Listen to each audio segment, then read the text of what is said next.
Hello students, I am Vinita Srivastav. Today I am start with the topic that is pteridophytes. Student, pteris means ये Greek भाषा का शब्द है. Pteris means होता है ferns and phyton means plants. Fern plants आते हैं सारे टेरिडोफाइट्स में. इनका ऑक्यूरेंस कैसा होता है? They have well developed stems, roots and leaves and are more advanced than bryophytes. इनमें well developed stems, roots, leaves होती हैं. ये ब्रायोफाइट से बहुत ज़्यादा एडवांस्ड होते हैं.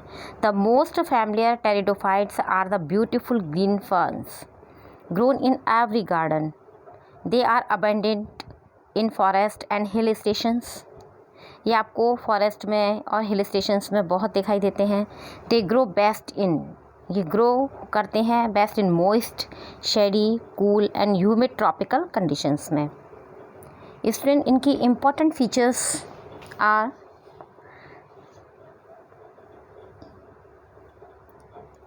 they are basically land plants that grow well in moist, shady and cool places.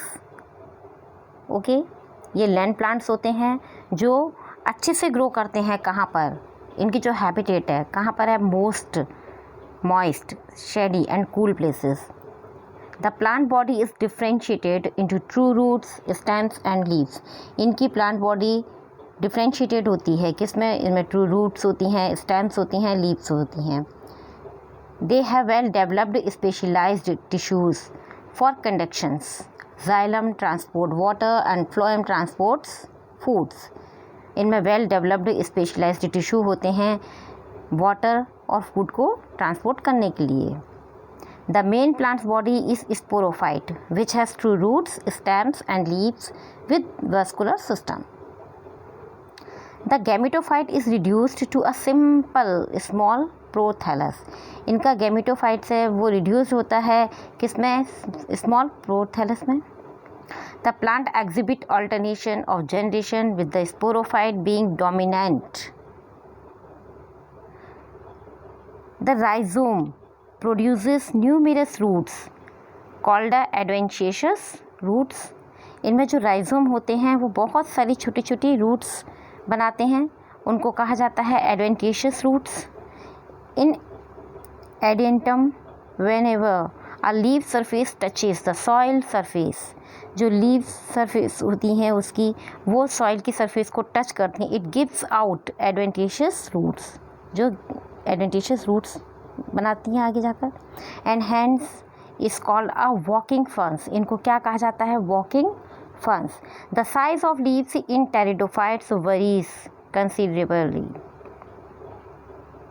The leaves are very small and are called microphylls. ये इन सिलेंजिनेला में है. और in ferns the leaves are large and are called macrophylls. The ferns may have different types of fronds. Okay friends, then now start gymnosperm. Gymnosperms, gymnos means होता है necked और sperm seeds, necked seeds. The term gymnosperms means necked seeds that develop into the exposed positions at the surface of the scales rather than in protective wall of the ovary. इनका जो occurrence है student वो कैसा है? Gymnosperms were abundant in the Mesozoic era, especially during the Jurassic period. Now only about 900 species are left, of which 500 species are a conifers, one of the group. They are present all over the world and account for about 1/3 of the world's surface forests. Major groups seen nowadays are साइकेट्स and conifers. आज आप इन्हें ज़्यादा से ज़्यादा बड़ा area, मतलब ज़्यादा से ज़्यादा आप जो ग्रुप, मेजर ग्रुप जो देखने को मिलता है हमें जिम्नोस्पर्म्स का, वो किस उसमें है आजकल? साइकेट्स और conifers.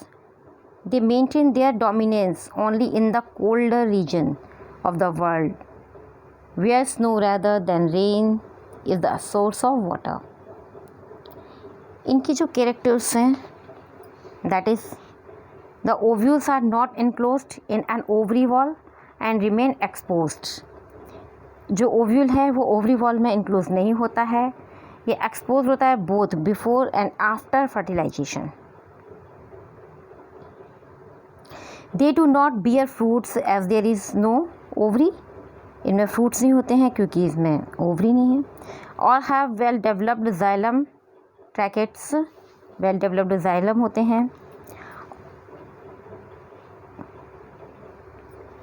Gymnosperm generally have tap roots, gymnosperms में टैप रूट्स होती हैं। Gymnosperms generally they have tap roots. Roots of some genera have fungal associations, जो रूट्स होती हैं उनमें फंगल एसोसिएशन होता है। Roots of pinus have symbiotic association with fungi called a mycorrhiza, right. The stem may be unbranched as in cycas और branched as in pinus और cedrus etcetera. जो उनकी स्टेम्स होती है वो अनब्रांच्ड होती है। The leaves may be simple और कंपाउंड, इनकी लीव्स सिंपल भी हो सकती हैं और कंपाउंड भी हो सकती हैं।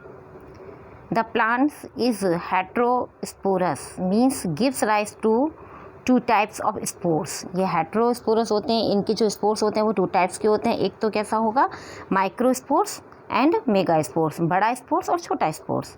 Generally cones bear the sporophylls which bear sporangia in which spores develops.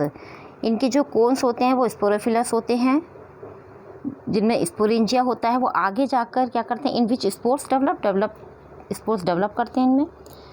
The sexual reproduction does not require water, इनमें सेक्शुअल रिप्रोडक्शन के लिए वाटर का रिक्वायरमेंट नहीं होता, बिकॉज क्योंकि as a pollen grains are carried away by wind, wind के द्वारा ही pollen grains transfer हो जाते हैं। एग्जाम्पल साइकेट्स है, साइकस है, cedrus, conifers, Pinus etcetera. And now start with the angiosperm. Angiosperm, angiosperm, angio means vessel, sperm seeds. Angiosperm, the following plants began their appearance about 135 million years ago and have dominated the earth for the last 70 million years due to number of successful evolutionary changes. There are about 250,000 named species.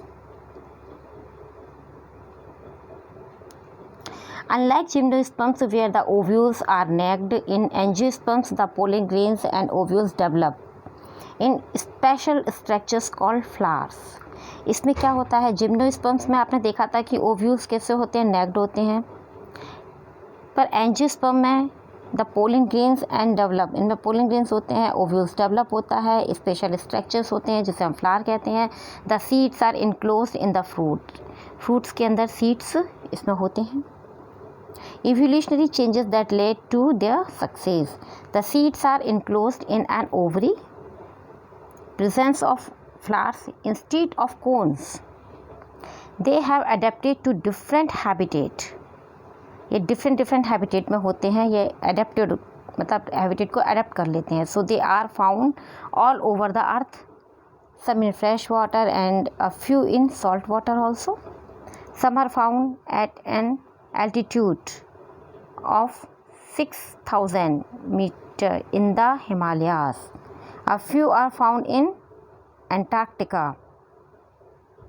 Well developed conducting tissues, इनमें well developed conducting tissues होते हैं. Xylem contains vessels and phloem has component cells. Formation of fruits, fruits का formation, the ovule forms the seeds and the ovary forms the fruit, right. इनके economic importance क्या है, source of food for animals, various parts of plants like root, stems, leaves, flowers, fruit, seeds etcetera are used for nutritional value. The hardwood is used as a timber for various purpose. many plants have medicinal value and are used to cure disease. Flowering plants are grown as ornamental plants for aesthetic beauty. Many kinds of perfumes and essence are extracted from flowers. Right, students? Okay. इनमें जो seed का formation होता है, क्या होता है? Each of the cells of the embryo sac is haploid. Each embryo sac has 8 cells, right? A 3-celled egg apparatus has 1 egg cell and 2 synergids at the micropylar end. 3 antipodal cells are at the opposite end. 2 polar nuclei are in the center. The polar nuclei eventually fuse to produce diploid secondary nucellus. इसमें एक नीचे egg cells होता है, centre में polar nuclei होते हैं 2, और ऊपर एंटीपोडल सेल्स होते हैं. माइक्रोपाइलर के साइड से पोलन ट्यूब एंटर करती है, इसमें से 2 मेल गैमेट्स एंटर करते हैं. देन एक गैमेट तो एग के साथ फ्यूज़ होता है, जाइगोट फॉर्म होता है, और दूसरा male gamete, another male gamete fuse with the polar nuclei. तो क्या बन जाता है? 3n endosperm. उसकी प्लॉइडी क्या होगी? Triploid, right? तो यहाँ क्या हो रहा है? Double fertilisation. Since the process for fertilisation occurrence twice in the embryo sac, it is called a double fertilization. It is a unique event of angiosperm. The zygote develop into an embryo. The PEN मतलब primary endosperm nucleus develop into endosperm, which provides nourishment to the developing embryo. The synergids and antipodal degenerate after fertilization. Fertilization के बाद में जो synergid cells होती हैं, antipodals होते हैं, वो degenerate हो जाते हैं. Changes after fertilization. The ovule develops into the seeds. The ovary develops into the fruits. The ovary wall forms the fruit wall called a pericarp. Okay, students, I hope you understand. Take care. Thank you.